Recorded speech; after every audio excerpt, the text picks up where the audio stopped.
Good afternoon, everybody. Good afternoon. I know this is probably a different look that you see. I found me something to put my hair up. I'm so excited. So excited because it protects my hair from the outside world. Um, if y'all know anything about natural hair in the outside world, the chemicals and everything can get in your hair. And I've been trying to find something. So you're going to see this little cap a lot. But thank you all for coming in today. And please share this video because this video is an impactful video today. As you can see, I have titled it Unzipped Lip. It's also the title of a project that I have launched um, as of September the 25th. Um, it is one that you all will see a lot more. It's not going to be just one that is here and go. No, this is going to be a continual project for me because of the message. And I have already prayed, but I'm going to pray again, right? So, Lord, I thank you for everybody that is listening at the sound of my voice, that will view this message later. I pray for those who it's intended for because I pray for their release. I pray for mouths to be open. I pray for resources to fall into the hands of those that need it. And Lord, I thank you that this helps someone be able to become free of their oppressions. In Jesus' name I pray. Amen. Okay. So, um, unzip lip, what is it? The unzip lip means speaking out against something that you see is happening to in the lives of your friends and your family, um, and maybe just acquaintances. You know, we never know, and we say this all the time, but we truly never know what someone is going through until we have those conversations. I'll tell you now, my dog is out and she's playing with her toys, so that's the background noise. Um, but anyway, so the Unzipped Lip project is one that I have started that focuses on domestic violence. I've had countless and countless and countless friends and family members go through domestic violence and they deal with it in silence. Or if it's seen, it's one that nobody really wants to talk about, right? Because nobody wants to bring up the fact that Uncle Marley has been beating Auntie Tisha. Um, or it could be the vice versa. Auntie Tisha, locked down Uncle Marlon and is just, hey, burning cigarettes in his clothes and beating him when he comes in the house, right? Because it's not all the time domestic violence against women, but there's domestic violence against men as well. Uh, at either cost, there are too many people suffering because they are too embarrassed, they're too shameful, they don't know who they can go to. And it's time for us to start speaking out about these things. I'm not going to say I was introduced to domestic violence through this company, but there was a domestic violence company, Break the Silence for Domestic Violence, out of Greenville, North Carolina. I got into, well, that company got in touch with me at the time when I was working as, and I still am, an HIV educator and phlebotomist. Yes, so if you didn't know, I am a phlebotomist trained by the state of North Carolina.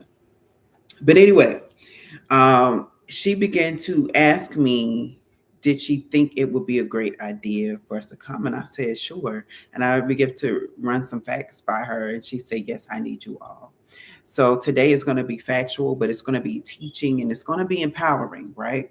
Because that's what I'm here to do. This is what I like to do, is to empower people, empower you all with tools that hopefully that you take back to your friends, your family, and your communities. So that is the whole purpose of healing in the veins, because healing has to take part on the inside first before you see an outward change, right? And so that is the purpose for this platform. Um, okay, so with the unzipped lip, stop being silent. Just simply stop being silent. Speak on those things that need to be spoken on. The Bible says that if we have the faith the size of a mustard seed, we can speak to that mountain and tell that mountain to move, right? That means that your mouth can't be closed when you're talking in faith either. Because when you close your mouth up to faith, things don't happen for you, right? Doors don't open for you. You closed mouths don't get fed, right? You starve. And what is happening in our communities is that people are starving with their emotions, their mental health, their physical health, um, and it's all because people want to keep their mouths closed. So, prime example in the Bible, we're the whole book of Exodus. If you read the Bible, I do know that there have people that are not necessarily Christian that follow the show, but in the Bible, if the whole book of Exodus is talking about Moses and how Moses went to Pharaoh to free an entire nation of people. Now, I need you all to think about this. He freed an entire nation of people by opening his mouth and speaking what God was telling him to speak about. And it's important for people to understand this because, as we know, not only did the people leave, they left with goods and wealth and riches. They didn't leave empty handed, and they left happy. And yes, the road to the promised land was long and it was a struggle, but it happened, right? And so, what that looks like for someone that's in domestic violence is that once you speak out on it and you help free that person is not going to automatically be healed instantaneously. It's going to be a long process because that person now has to um, heal emotionally, mentally, sometimes physically, and that takes a while. It takes a while to get over a trauma, right? Because they have been going through a traumatic event in their lives. And it's important for us to be able to still be that voice for them, because when they have a reaction to something, when they're in a public setting and they become so nervous that if they're walking beside you and they cling on to you and hold on to you because they can't move, that is because they are still in the process of trying to heal. They're still reliving that traumatic experiences.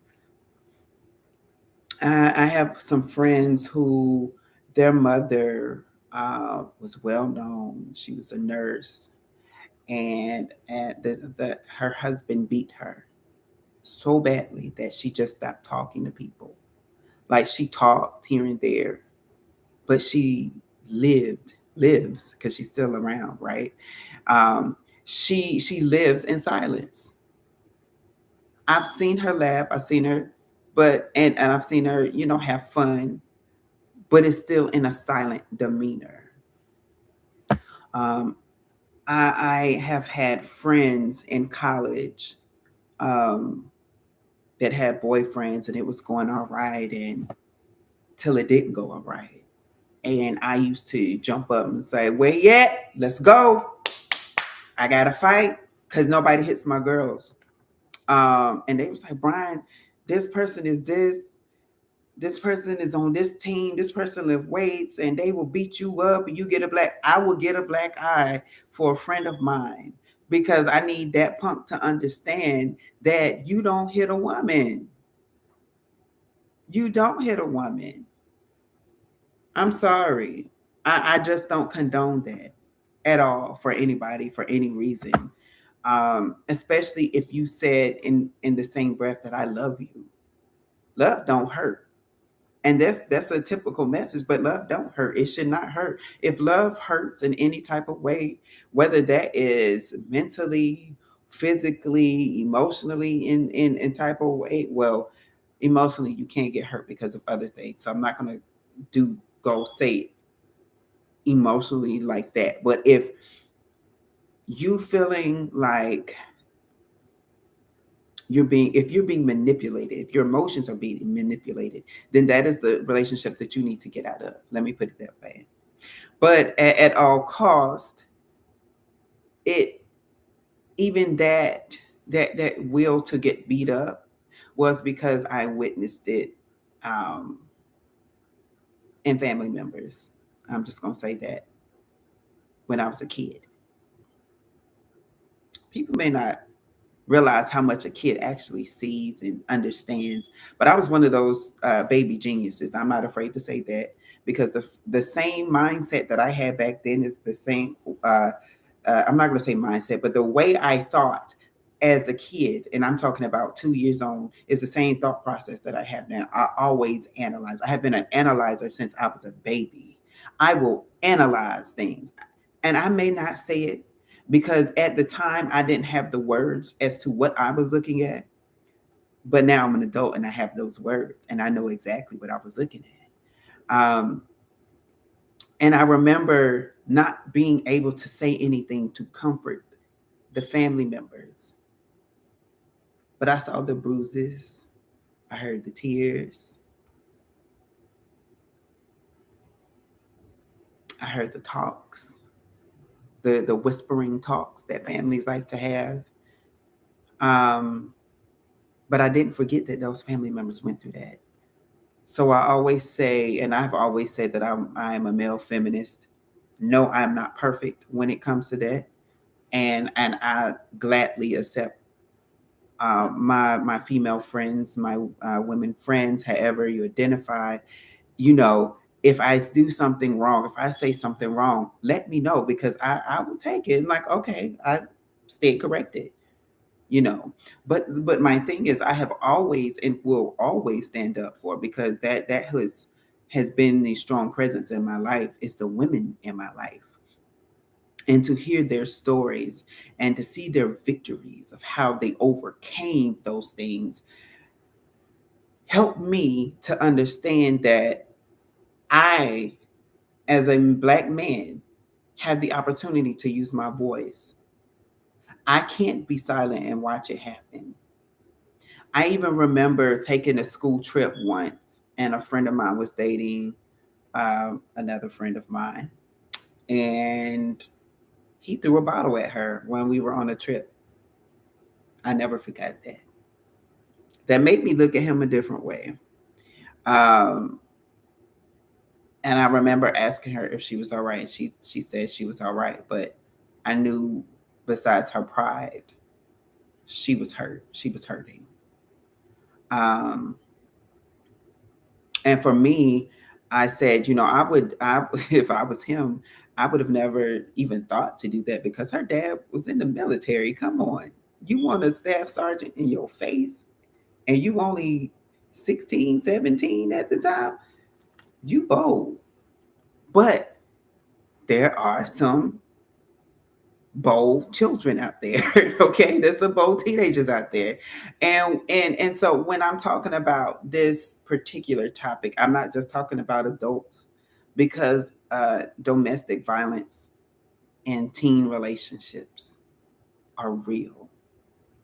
Manipulation has no age limit to it. It's real.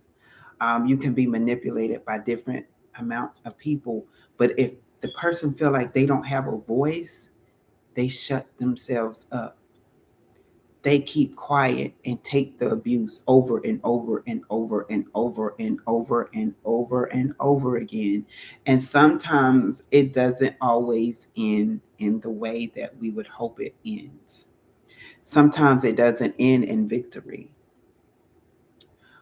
Um, because going back to what I was saying earlier about Moses freeing the entire nation, there was a few people that didn't get a chance to go to the promised land because they lost their fight.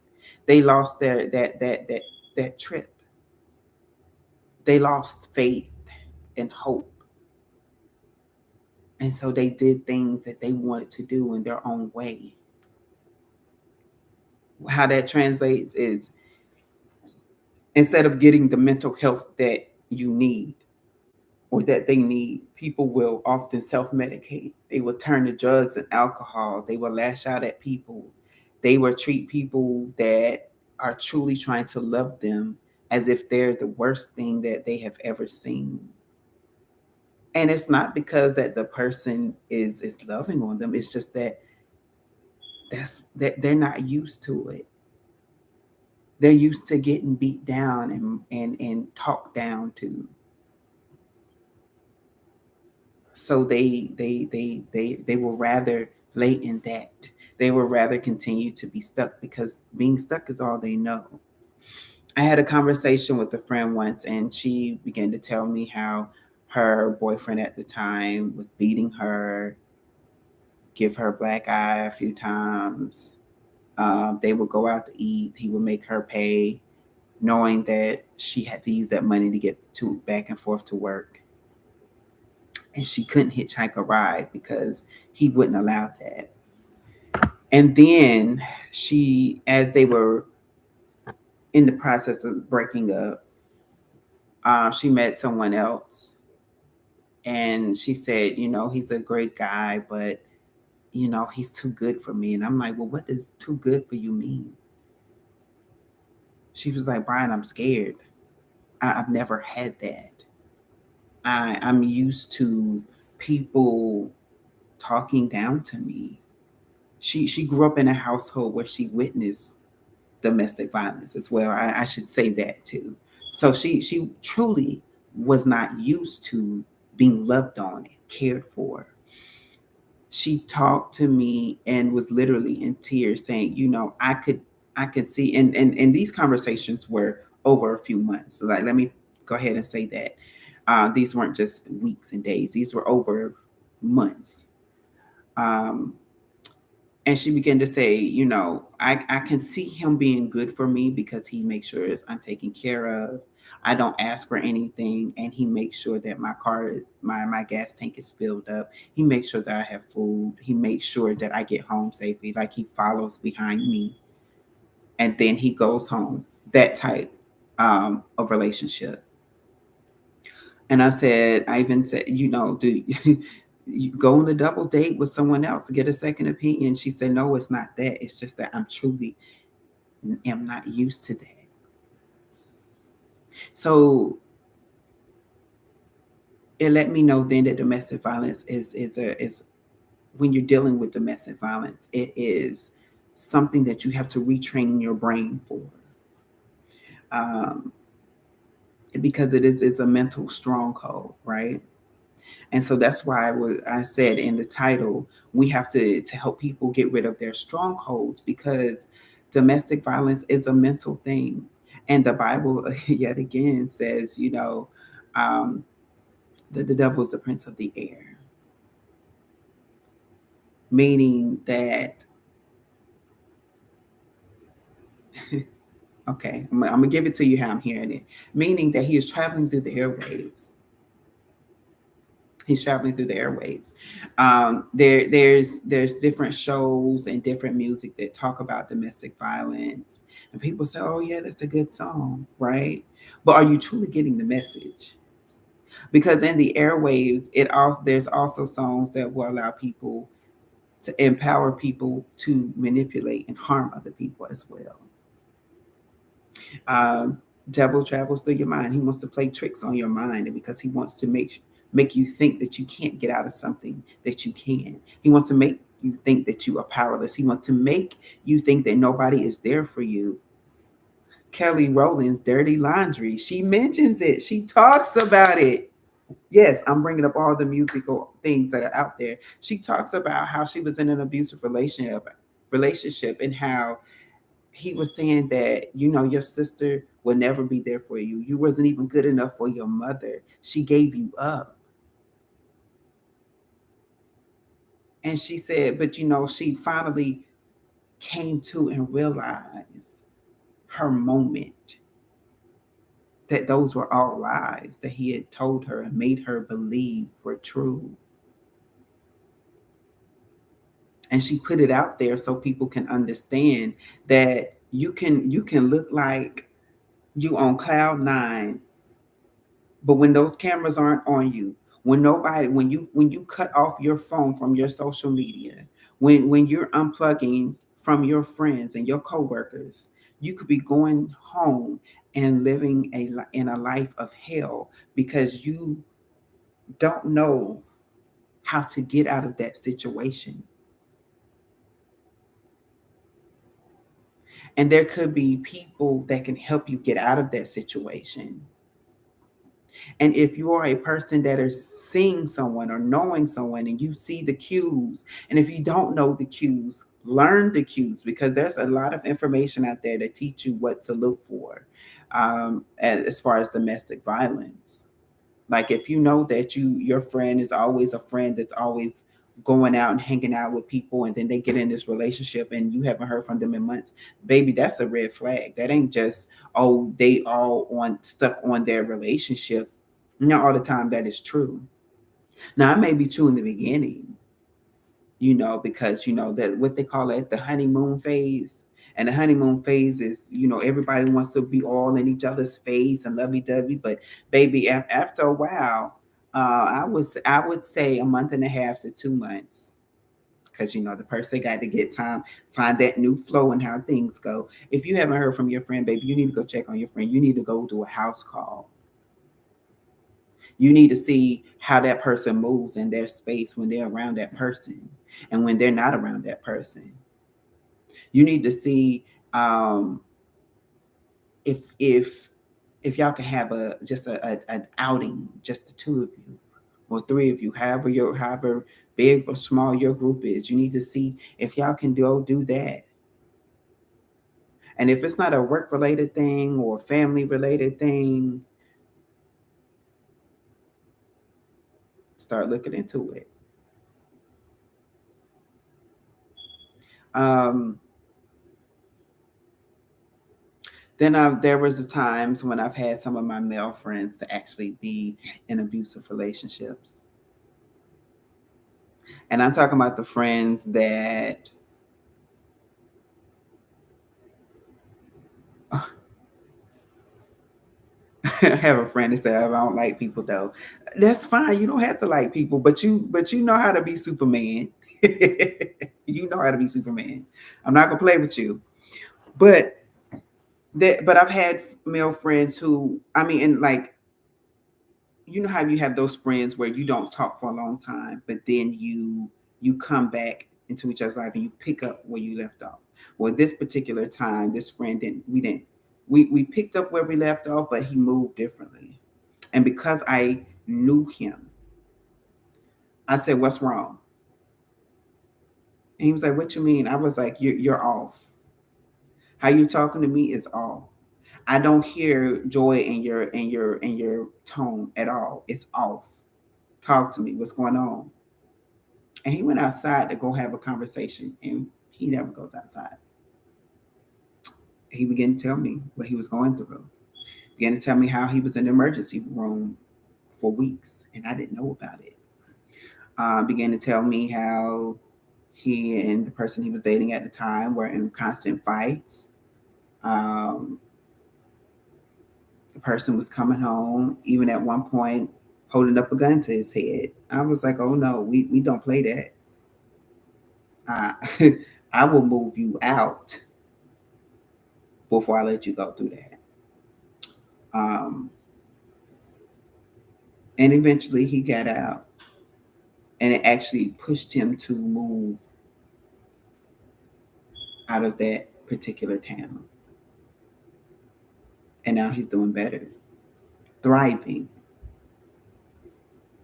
Um, and I tell you all these stories because whenever I talk about domestic violence, like I said, I have mainly been talking about HIV because that was the line of work I was doing and have been doing since I was 14, honestly.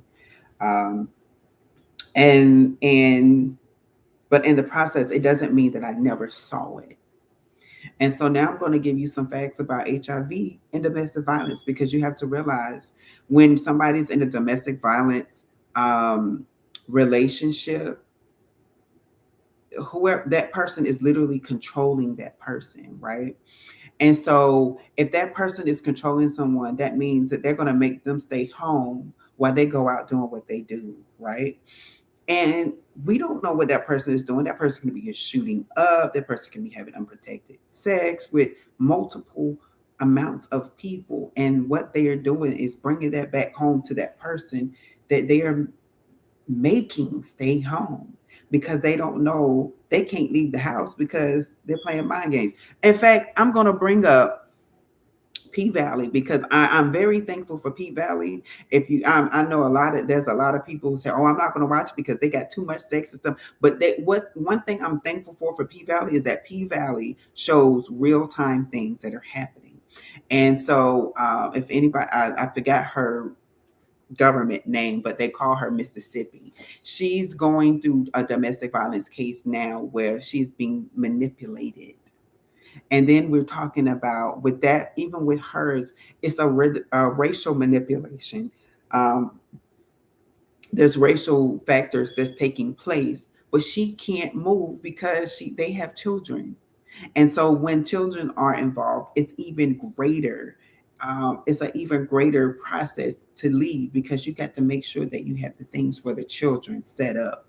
And so the thing is, when people are being made to stay home, they're being kept tabs on. You don't know if that person has a watch out on you from somebody in the community. You don't know if somebody has set up traps. So, like, that was the episode where her husband, because in this case it was her husband, he leaves. She goes out with the kids to her car, only to find out that her tires have been slashed, only to find out that there was a few mechanical things taken out. And so she felt hopeless. And so when people are at home, they don't know what that other person is doing when they're out. And then they get back home and the person makes them do things that they don't want to do. Yes, rape happens sometimes in abusive relationships. And if that person is now carrying any type of STD, hey, that person is now have the potential of being exposed to the same STD, whether it's syphilis, gonorrhea, chlamydia, HIV. Hey, that person has now been exposed. And then if that person can't go to the can't go to the hospital because, again, this person is controlling their every movement, or if they go into the room with the person while they're being tested, sometimes there are some facilities that will say, well, no, we have to be private. But then there's other facilities that will allow that person to stand right there while that person is answering questions, because that person want to make sure that they don't have a escape route. And while I'm talking about this, I must also bring up that this is also what happens um, to people who are. Wow, I'm really forgetting the name. When I pick it up, I'll bring this back up. Um, but anyway, they're monitoring every little word and every little detail and every little movement that this person makes to make sure that they can still have control. And even then, when the person is in the private room, they're like, they're only going to say but so much, because they are literally frightened for their life. And just imagine if this person can't get tested, or this person can't go to the hospital, and this person is now living with HIV and not know that they have HIV. And then all of a sudden they're getting sicker and sicker and sicker, and they don't understand what's happening to their bodies. And then finally, when they pass out, that person has the decency to finally and officially let that person go to the hospital. That person could be literally on their deathbed, because at the time, depending on how long they have been exposed to HIV, this person can now be living with AIDS. And sometimes, not all the time, but at sometimes, If the doctor catches the HIV or the AIDS status at a later stage, that means that that person can die. And so it's time for us to stop allowing these things to happen in our communities. If we're seeing it, we got to address it. If we got to change some laws, we got to change some laws. Um, I'm watching the Jeffrey Dahmer story on Netflix, and I got on the episode where he got. And I'm sorry if I'm spoiling it for you, but there's this one scene where he's had a 14-year-old. 14-year-old escaped. The lady called the cops. The cops dismissed it because, oh well, the person said that that was his boyfriend and that he just drank too much, and that's just an altercation between that. No, no, no, no. I have heard too many stories about how cops handle situations like that loosely, and then the person actually gets killed. I have a childhood friend whose mother was killed by her husband in that manner because the cops did not protect her the way that he should have, or the way that they should have. And there were people in the restaurant that watched this woman get stabbed to death. Stabbed to death. This lets me know that this thing isn't just a one time thing. Like, this is a continual thing in our communities that we have to stop allowing to happen. Okay. I just read a comment by a friend of mine. He said, "That's why everybody need a friend like me. I'm always ready to act goofy to protect a friend." And that's true. And if you don't know what that goofy means act a complete fool over my friend to protect somebody. Sometimes that's what we have to do. Yes, that is extreme measures. But sometimes if that's what it takes to save our life, that's what it takes to save our life. And what I was trying to talk about earlier was human trafficking. That's what happens with human trafficking. The person has a very strong hold on them. You better not say nothing to nobody. You better not even flinch or blink wrong. Or when we go home, we're gonna have some serious problems. I remember testing two young ladies, and they had a high sex count. I mean, over 100 within 3 months. And I just looked at them, and I mean, they were beautiful young ladies. And at the time, I was just like, I was asking them certain questions, and they were barely answering. Um, and it didn't strike me until after they left, and it dawned on me these women were being human trafficked, and the guy that was sent with them was their overseer to make sure that everything is done. And I began to think on that thing, and I began to pray for those two young ladies. And I said, there's no protocol for us on how to handle situations like this. We need a protocol. Um, because we may not be able to see it. They didn't have any contact information. They just said, "Oh well, we'll come back in 2 weeks to get our results." But it's not in the way that this particular job is set up. I may not have been there. I may have been either in a training or sent to another site, so I couldn't have that confirming conversation with them. I've never seen those two young ladies ever again. But I'm always thinking about them because I didn't know what I was looking at until after everything was said and done. But it doesn't mean, but in that lesson, what it taught me was to be watchful for everything in every space with every life, because we don't know what is going on. We truly don't know what's going on. And so I say to you, unzip your lips, right? If you're just joining on me, that's a campaign that I am starting that is not just a one-time campaign, a one and done. You're gonna often hear me talk about this on this platform and any other platform that you see me. Um, and I will. I was gonna do this later, but I think it's time for. I'll just do it now. I am currently raising awareness and raising funds for a group locally here. Um, I will put the link on at the bottom in the comment section so that you all can see it. But I am actually starting a campaign. I have two cameras, so I'll get to it.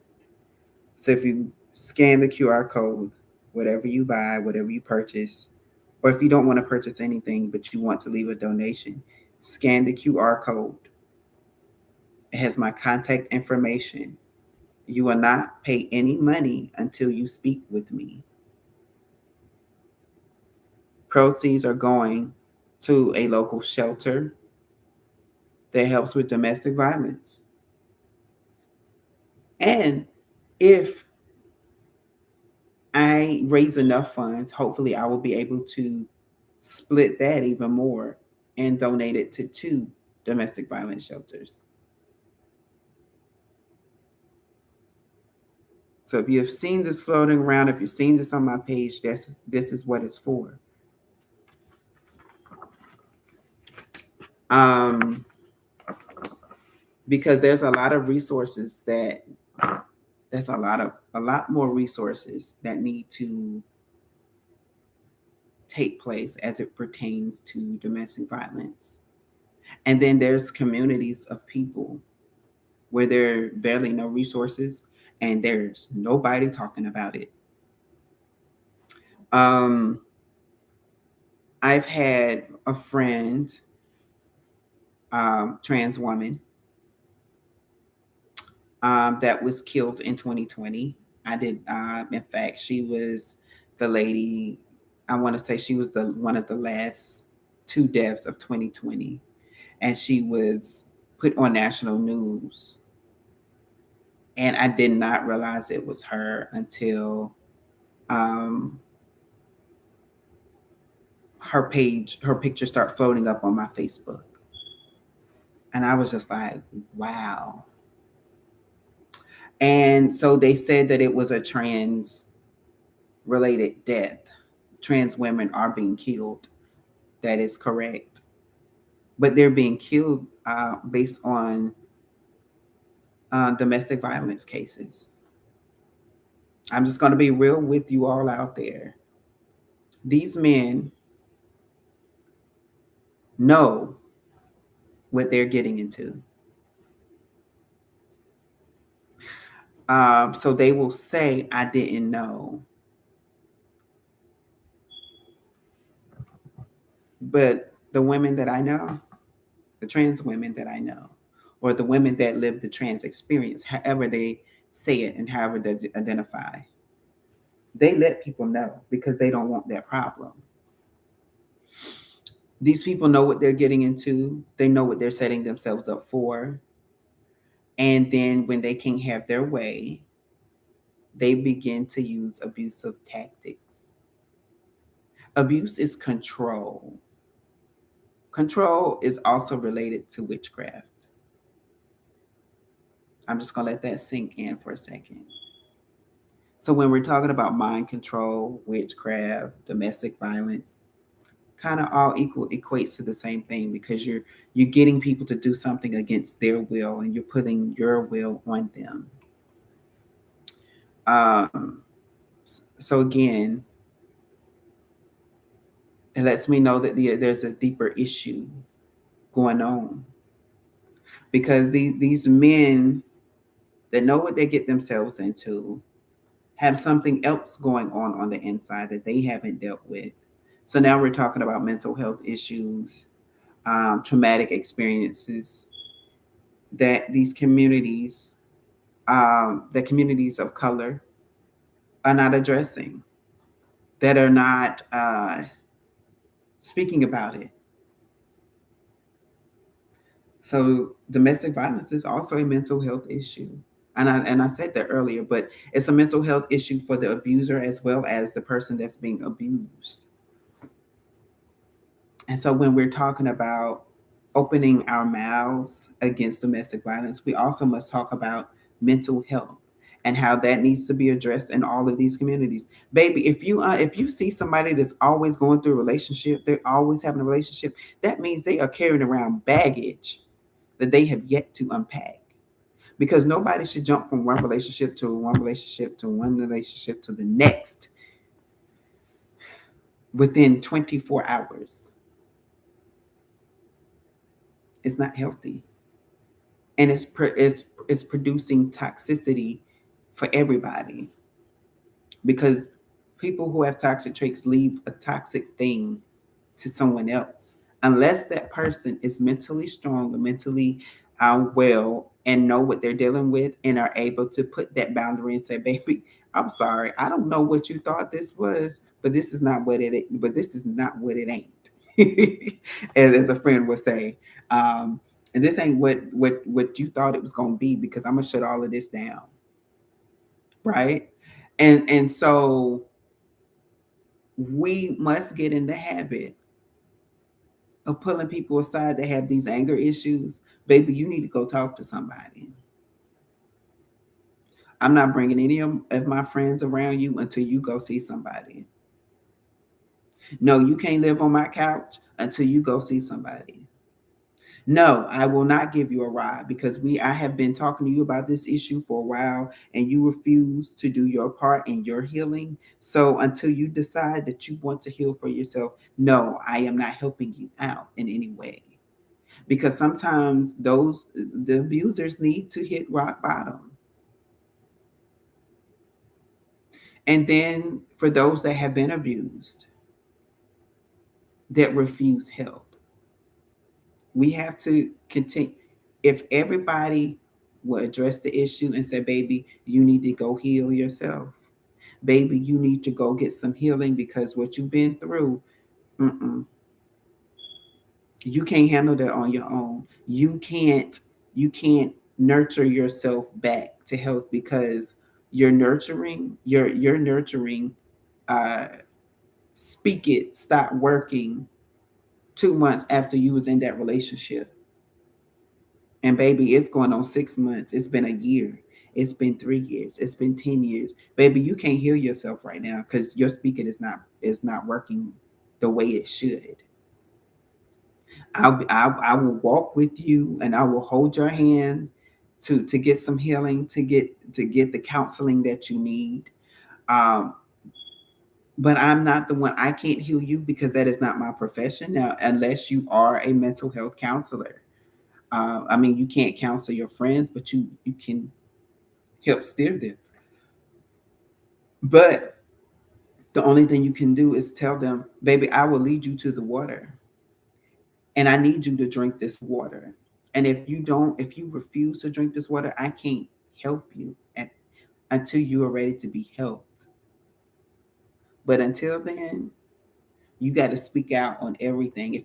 If sometimes it takes you calling people out for them to wake up and realize, oh, I'm doing this wrong. Oh, I need to get this right before I move on. I need to heal this before I move on. And when I say us calling them out, I'm not talking about in a public manner. We all know how to pull someone to the side and say, baby, I need you to get yourself together now.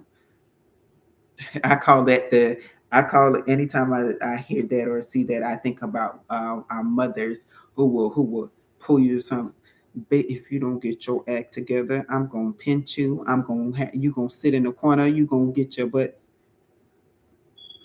You know, somebody's gonna get a spanking. We know that language, and sometimes you don't have to be that rough. Sometimes it does take people to be that real. And I've said that oftentimes, even when I talk about our HIV lesson. Sometimes you can't. Some people don't need the sugar coated messages. They need the raw and the real conversations, because that is how some people wake up. And we have to understand that as communicators, there's different levels of communication for everybody. Everybody don't will not receive the same message with the sugar coated candies and rainbows. Sometimes you got to give them the black, whites, and grays. You got to give them the stewed pie and not the apple pie. Okay, we have to give it to them how they're going to be able to receive it. But again, that requires you to not keep your mouth closed, to not open your mouth and speak truth and speak healing and speak um, change into people and over people's lives. We can't allow that to happen. I had a cousin to pass away from domestic violence. And the hardest part for me was learning that this wasn't the first time that my cousin had went through domestic violence cases. It actually hurt me to know that he kept it silent.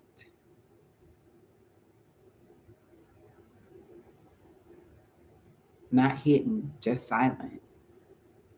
Um, our family members and our friends suffer in silence because they're like, I don't want everybody in my business. I don't want people to know what I'm going through. This, what happens in this house stays here mentality, baby. No, ma'am. No, sir. Get rid of it.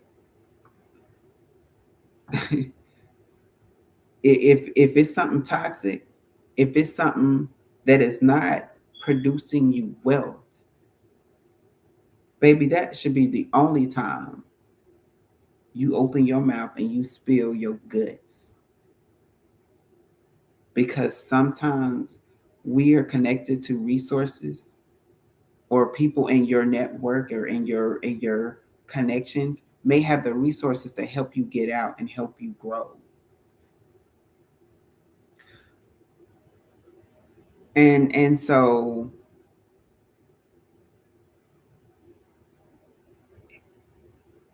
his death wasn't a wake up call for me. But what it was it let me know that I have to speak out more. But also at the same time, I had a lot of deaths to happen. I debated whether or not I was going to share his story, honestly. Um, but then I said, nope. If I'm going to entitle this message Unzipped Lip, I got to let it out. I have to share it. And I've shared several stories from friends in college, from friends back at home, to family members. I didn't say who they were. But if you were around when I was around, you know that we know the stories, right? Let's not let those stories happen in vain. I'm not letting his death go in vain. I was numb, really numb, uh, because again, this was one of my successful cousins. Not saying that all my cousins aren't successful, but I mean, baby, money rolling in, life of the party, and for that to happen with somebody that you see as being on top of the world. Again, Kelly Rowland's message. We seen her as a superstar living her best life, not even knowing that this woman was struggling in the midst of her career with all the money that she had, with all the connections that she had. And I get it. Nobody wants to address that with social media and public and uh, uh, the paparazzi and all that hoopla. But still, even after she got out of it, she made a conscious decision to open her mouth about it and address it and talk about it. And I must add, more than one occasion. Um, so it lets me know that some healing took place, and she had to open her mouth about it because she don't know who else in the industry is going through domestic violence silently. And as a speaker, as someone who uses their voice literally as their job, why not use that same platform to speak about domestic violence? So I say to you today, if you are living in a situation right now, you come across this, baby, you can get out. You can get the help you need. Private message somebody, tug on somebody's shoulder, write them a note, something. Get out. It's not worth your life. It's not worth you losing your life for. If you got to focus on your dreams and think about the different dreams that you have, then talk about it. Talk about your dreams. Talk about it with somebody. Let those dreams be the reason that you get out of the negative situations in your life.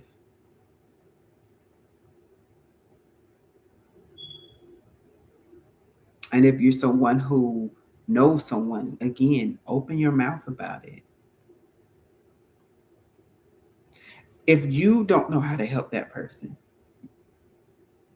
go to your other trusted resource and say, even if you don't even have to use that person's name. Just say, hey, I know somebody that's going through something and I don't have the resources. What can I do?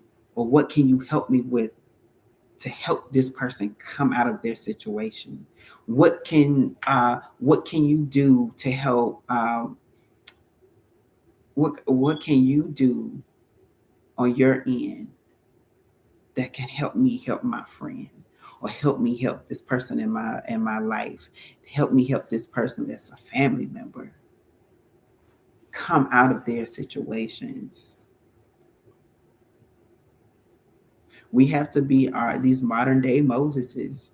We have to let some people, we have to tell those pharaohs that's in their life to let them go. We have to tell that spirit that is literally binding their minds to let them go.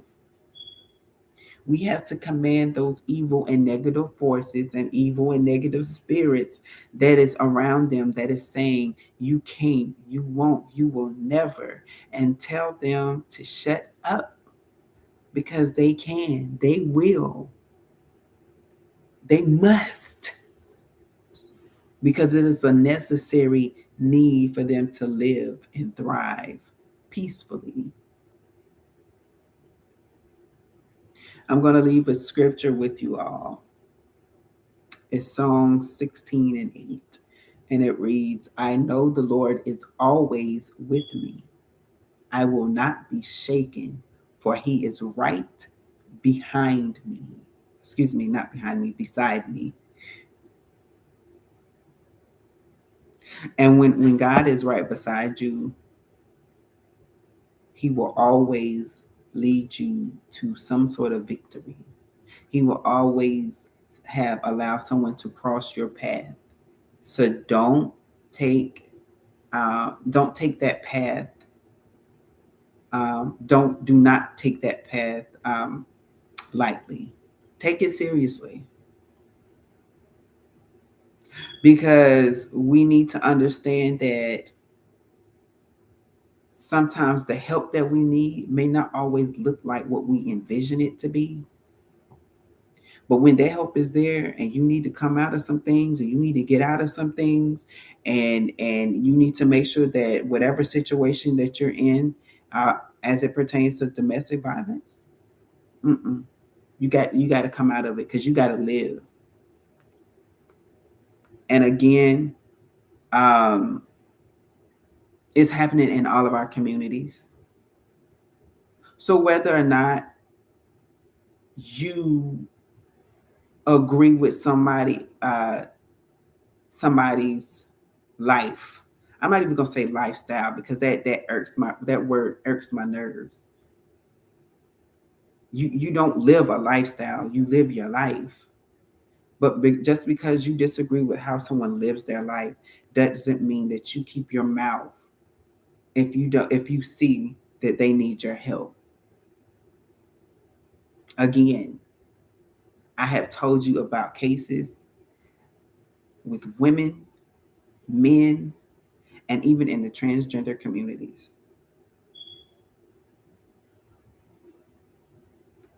Nobody deserves to die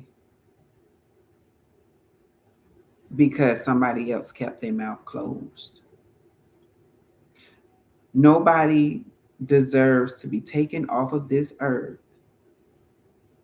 because somebody wanted to control them. Somebody wanted to keep them in bondage. It, I can't get him any more closely related to this. We go up every year and we talk about Hitler and how Hitler treated the Jewish people. In a sense, there was there was a violence. Domestic violence is a violence to that multitude. You're gonna make someone do this. You're gonna make someone do that. You're gonna make someone dress a certain way. You're gonna make someone speak a certain way. They gotta address this person a certain way. That's not natural to them. That's not their everyday person. So in order for us to make these prison camps that looks like a nice, welcoming, and warming home, to shut that down, we must begin to open our mouths about every domestic violence case that we see, that we come across, and begin to help those people, begin to give them real resources in real time that can help save their lives. So I'm going to end here because I don't want to be too repetitive. But I will say, continue to keep the message of having an unzipped lip. And again, on my page, you'll find information about the project that I am currently working on. And if you have any questions for me, feel free to contact me on my platforms. Like, hey, right now I'm on 2 different platforms. So, but you can reach me. I don't mind answering questions. I don't mind helping. And this is not the first time that I am addressing this issue. It's not going to be the last time. In fact, you're going to see a lot more of it from me because it's too much happening. It's too much happening. But you all be blessed. Please share this video. And if you weren't here for the beginning, please watch the beginning. All right. You all have a very good day.